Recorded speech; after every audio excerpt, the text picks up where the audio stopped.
Mubarak sa ating mga kapatid na Muslim dito sa Saudi Arabia at sa buong mundo.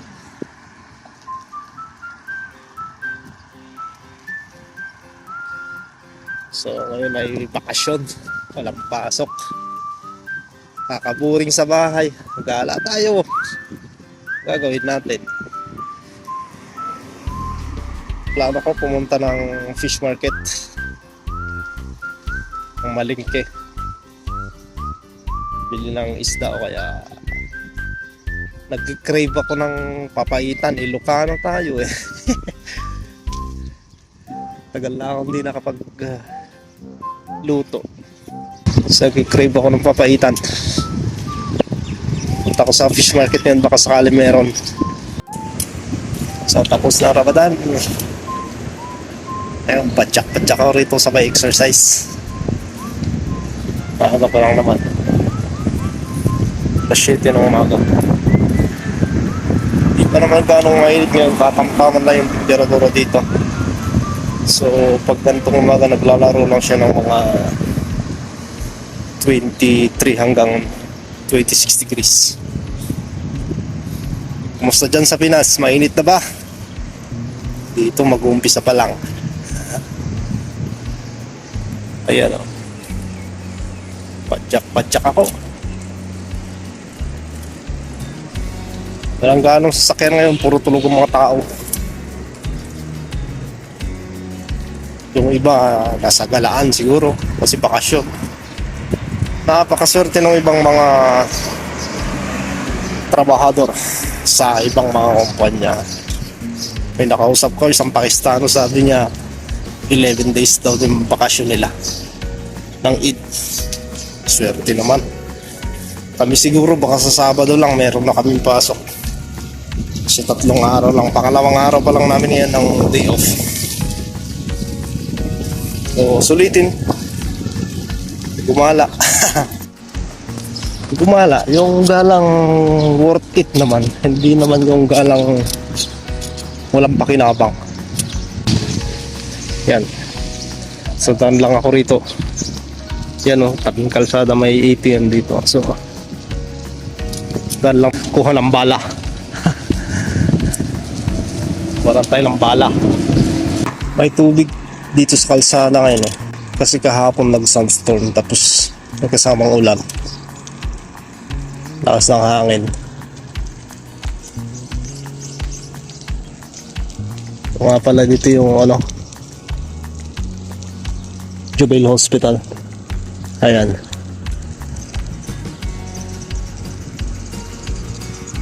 So gawin doon yung King Faisal West. King Faisal East pala. Doon na yung King Faisal East. So ito anong kalsada na ba ito? Utang ko na eh. Limutan ko anong pangalan ng kalsada na to. Tagal-tagal ko na rito sa Jubail.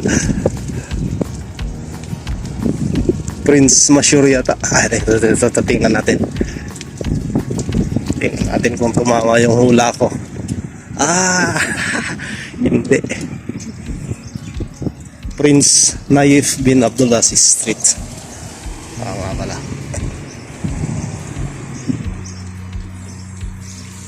Dodge.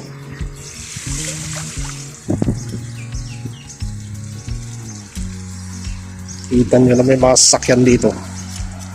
Sa labas lang nakaparking. Walang danag. Sabi ng mga Ilocano, walang danag.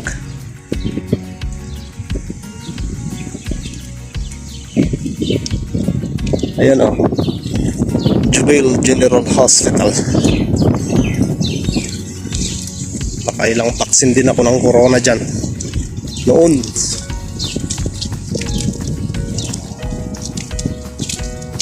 So dyan naman yung McDonald's. Ayan.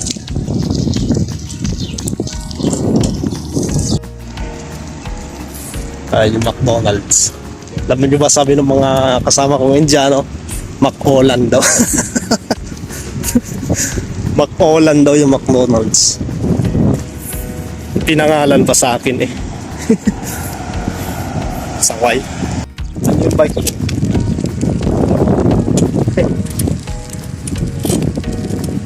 Tagal na nito.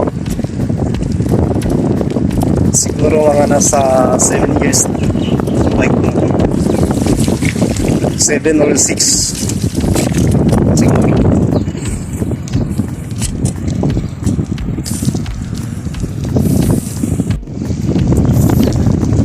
Yung pagkakatrim ng kahoy, oh. Square. Cubes, di ba? Flat top. Ganyan ang gupit. Flat top. Oh. Oh, sarap ng hangin.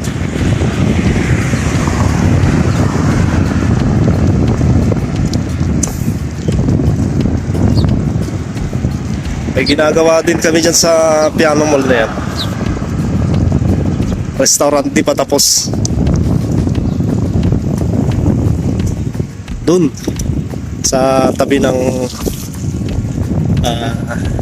P Medical Clinics. May ginagawa kami dyan. Restaurant ng kuya ng amo ko, ng boss ko. Yan. Malapit na ako sa fish market. Shortcut tayo rito. Sarap ng lilim dito. Perfect magbike dito. Huwag lang sumabit yung ulo. Uy, sabi ko sa'yo eh. Oh, di ba? Presko. Sarap lang sa Saudi pagka di mainit. Pag mainit, naku po. Inang, isumpa mo man. Pakainit. Alas yung munang lumabas na pumuntang mag-duty, magtrabaho. Gusto mo magbabad na lang sa aircon. So yan. Yan na yung fish market. Yan buong compound na yan. Yan na yung fish market. Hanggang doon.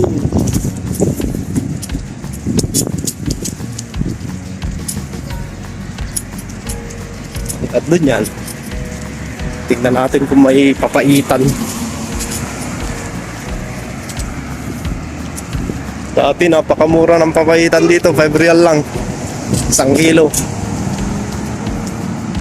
Ngayon ni doble na. Puro na pataas, wala nang bumababa. Ano na nga lang yung bumababa, alam na alam nyo yan eh. Comment nya sa baba. Alam nyo yan kung ano yung bumababa. Laging bumababa. Sang-sang ang amoy dito. Amoy patis. Napaka amoy patis. Alam mo yun. Pero malinis yung fish market din rin. Tingnan natin mamaya. Mag-breakfast muna ako rito. Ayan, pagkain ko. Ayan. Tapos na akong kumain dyan lang. Mura lang. 4 real lang kasama yung tubig. Pero pag walang tubig, 3 real.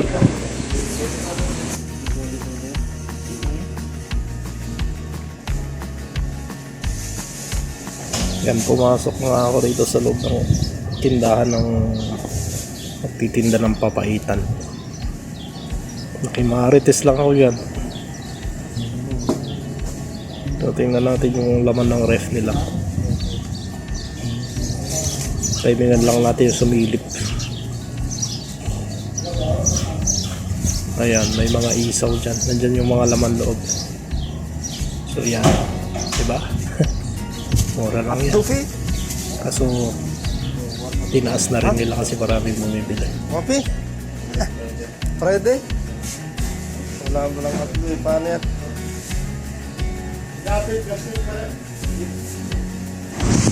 Dami nung nabili kong isda, oh. Siguro 3 kilo yan. Barakuda. Ang sigang. Ayan o, lalaki. Sariwa pa. Binabargain lang nila doon. Bili sana akong papaitan kaso wala namang pait, walang apdo, walang pampapait. Hindi naman masarap, isda na lang. Uwi na ako ang makaluto.